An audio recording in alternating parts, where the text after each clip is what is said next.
I opened the front door of my apartment to find Ivy standing there with her arms crossed. Her normally brilliant green eyes were cool with anger. Hey, Ivy, I said, surprised. What are you doing here?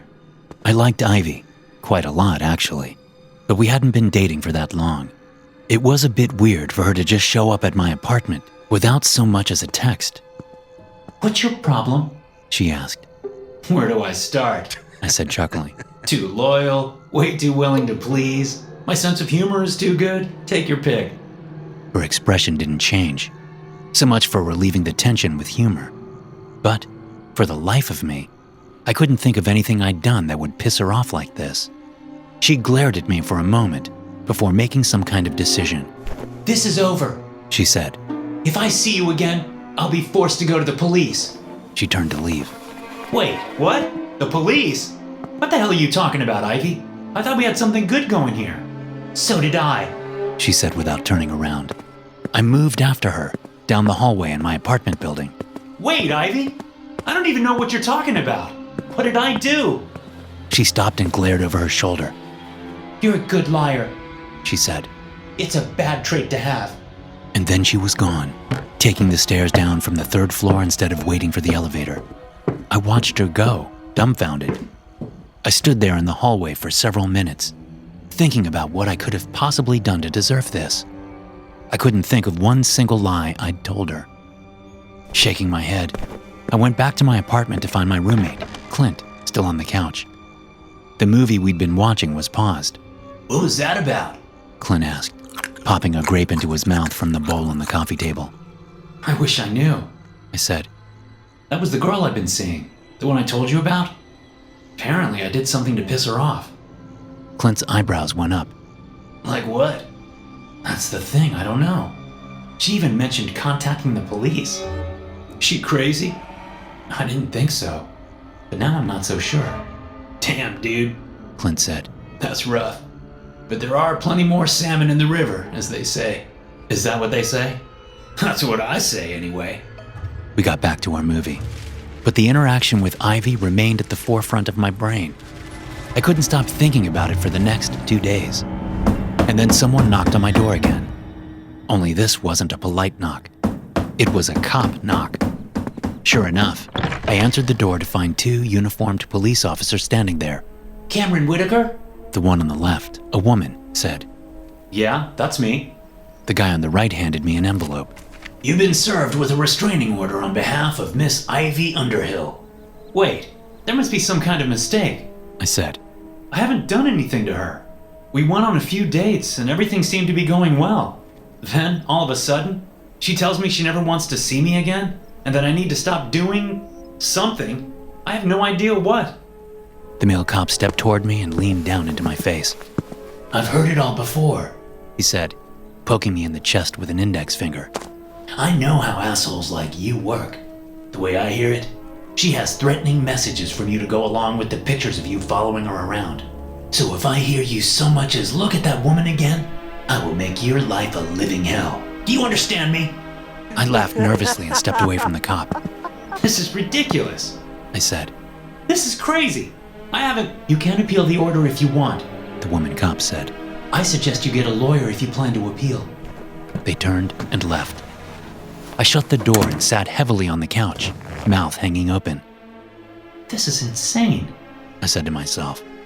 Insane. Why is she doing this to me? Pulling out my phone, I navigated to the message thread between Ivy and me. There was nothing there that could possibly be construed as threatening, not even close. I set the phone down and then read the restraining order. I was to stay no less than 200 yards away from her at all times and to sever contact with her. This included social media, snail mail, and any other forms of communication. The sun went down outside, and still, I remained on the couch. By the time Clint got home from work, I'd made a decision. I knew Ivy wasn't crazy. In fact, she was one of the coolest and most down-to-earth people I'd ever met. So this wasn't her way of messing with me. Even if it was, she had no reason to. So there had to be another explanation. She felt threatened. And if she wasn't being threatened by me, then someone else was doing it. And I was determined to figure out who and why. But to do it, I had to risk getting arrested for stalking. Because I was going to have to follow Ivy around. I was going to have to stalk her to see if someone else was stalking her. I had never stalked anyone before. So as I sat in my car in a strip mall parking lot across the street from Ivy's office building, I wasn't sure what to look for. I'd called in sick to work and got here early so I could watch her show up. And just before 8 a.m., I recognized her car in the road as it approached the building. She parked, got out, and glanced around. I slumped down in my seat as she looked my way. Apparently satisfied, she walked into the building. I looked around for several minutes to see if I could spot anyone suspicious. There was nothing. I mean, there were plenty of people around, but none that I noted as suspicious. After a while, I decided to leave and come back around lunchtime. Maybe Ivy would leave for lunch, and I could see about a stalker again. So that's what I did. This time, I parked in a different spot and watched as she came out and got into her car with a female coworker. They left, and I followed at a safe distance. But I lost them when a light turned red and I was forced to stop. No luck again. I left and came back again, this time arriving a little while before quitting time. And that was when I saw the guy come walking around the corner. At first, I didn't pay him much mind.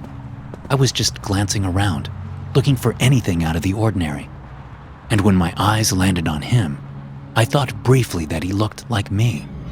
I kept looking around for a moment before the realization hit me like a bucket of cold water to the face. That guy looks like me, I thought, watching him again.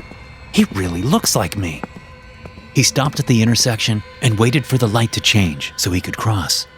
And although I could only see his face from the side, I was surprised at the resemblance. But it wasn't only his face or his haircut, which was identical to mine, but it was also his clothes. He was wearing a red and black baseball t-shirt with 3/4 sleeves. It was identical to the one I wore on a casual date with Ivy. He was also wearing similar shoes and pants to ones I owned. The light changed and he walked across the street to the fast food place that was separated from Ivy's 3-story office building by a low cinder block wall. He went inside the restaurant and sat down at a table, then peered out the window at the office building. "Holy shit," I said to myself. "This is messed up." Just after 4 in the afternoon, Ivy came out of the building and walked toward her car. My doppelganger stepped out of the fast food place and walked over to the cinder block wall. He was making sure she could see him, I realized, so she would think it was me. Sure enough, Ivy looked around. When she spotted the guy, her face paled and she jumped in her car. But she had to drive closer to him to get out of the parking lot. And when she did, she snapped pictures with her phone before pulling out into traffic. The guy watched her go. When her car was out of sight, he turned and walked back the way he'd come. Part of me wanted to confront him right then and there. Another part knew that there was more to this than just this guy who was, for some reason, pretending to be me. So I made the split-second decision to follow him, which was easier said than done. I stayed in my car and waited for him to cross the street again, thinking he had a car parked down the road. But he sat down at a bus stop, so I waited for the bus to pick him up. Once it did, I followed the bus, pulling off into parking lots every time it stopped to see if the guy would get off. Sometimes, when there wasn't a convenient place to pull off behind the bus, I had to pass it and find a place. I thought I'd lost him twice, but he finally got off the bus and walked toward an apartment complex. I followed him in and parked, watching as he went into a first-floor apartment. Sitting in my car, I debated what to do for a long time. I wanted to figure out what the hell was going on, but I'd never been great with confrontations. I always used humor to try to diffuse the situation, whatever it was. But as I thought about what could have been with Ivy and how well we clicked, I got more and more angry. Finally, I got out of the car and grabbed the tire iron out of the trunk. But then I thought better of it. I couldn't break the door down with the tire iron, and if he saw me holding it, he wouldn't let me in. So I went up to the door unarmed and knocked. I heard movement inside and watched as the light from the peephole was blocked. He was looking out at me. "Who is it?" The guy called from inside. He didn't really sound like me, which made me feel a little better. "I want to talk to you," I said. "Go away." The guy said. "I don't know you." "I think you do. And if you don't want to talk to me, I'll have to get the police involved." There was a long silence after that. Then he said, "Go away." "Fine," I said, pulling out my phone. Police it is. I wasn't bluffing. I dialed 911 and was about to hit send when I heard the deadbolt slide out of the door frame. The door opened, revealing a face that was similar to mine, but not the same. He certainly looked a lot like me from far away, but not as much up close. He gestured for me to enter. After hesitating a moment, I did. The apartment smelled like old cigarette smoke.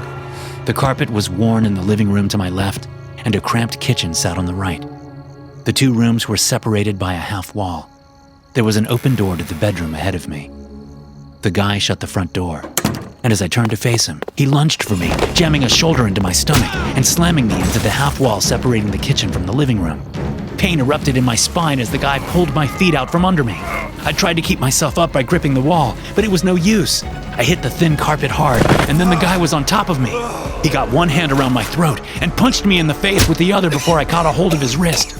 I couldn't breathe, and with my other hand, I tried to pry his fingers off my throat. My vision narrowed to pinpoints as he grimaced down at me, his weight pressing my lower body to the floor. Frantic, and with only seconds of consciousness left, I gave up on getting his hands off my throat and stabbed him in the eye with my thumb. He shouted and let up for a moment, allowing me to throw him off and scramble up. I turned into the kitchen, hoping to find a knife sitting out, but I saw nothing. The counters were clean. No pots, no pans, no dishes. But there was a microwave sitting on the counter. As the guy got up off the floor and came at me again, I grabbed the microwave and yanked the cord out of the wall as I threw it at his head. His head plunged through the glass door in a crash of breaking glass. He stumbled backward into the wall and then slid down to a sitting position in the corner, twitching as blood ran down his neck. I stood there, looking down at him and breathing hard for what seemed like a long time. Somewhere in that time, he stopped twitching. A knock came at the front door, startling me. I moved to the door and looked out the peephole. I immediately recognized the guy from somewhere, but I couldn't place where, not until he talked. Hey, James, let me in, man. I just saw a text between Ivy and her mom. They're going to arrest that asshole Cameron. It worked, man.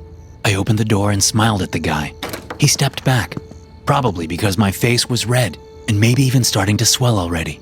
Hey, buddy, I said, hoping he wouldn't notice the difference between me and the doppelganger he hired to harass Ivy. So it worked, huh? They're going to arrest her boyfriend? He's not her boyfriend, the guy snapped. Then he cocked his head. You all right?